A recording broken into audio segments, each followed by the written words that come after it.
Hi friends, Sifu Rich here. The feedback continues to come in about the Roy Jones Jr. Mike Tyson fight.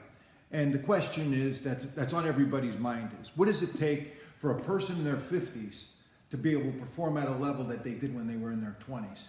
Okay, now this is a question that it's on a lot of our minds. We want to be able to have an active lifestyle later and later into life and get the most out of life. The first thing we have to talk about, if we're going to do that, is proper breathing. Unfortunately, proper breathing is not widely understood, all right? During fight or flight, when a person becomes excited during fight or flight, they breathe up into their chest. They also do that during anaerobic activity, high-level anaerobic activity. So if you're going to run outside and try to get away from the Doberman, you're likely to be breathing up here. If you're going to do a 300-pound bench press, you're likely to be breathing up here. The problem is we get stuck that way because we're in and out of fight or flight so often, it becomes facilitated. It becomes a pattern. So what do? We have to retrain our ability to breathe below the diaphragm, lower diaphragmatic breathing, okay? And if we develop that, then we have both capabilities, then we have a full range of breathing. Why is breathing so important? Breathing affects the central nervous system.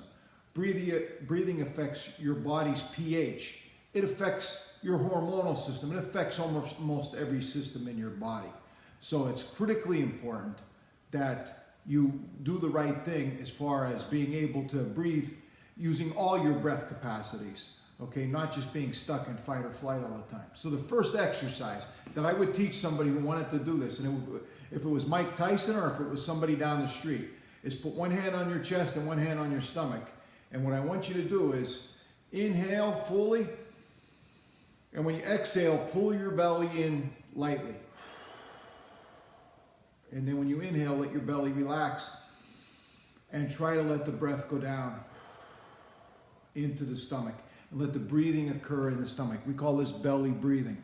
Now, when you're doing this, I would do this for sets of 5 and be sure that you don't strain. Do not strain because that's counterproductive, okay? Sets of 5, 3 times a day, belly breathing would be the first step to turning you back into a 20-year-old version of yourself.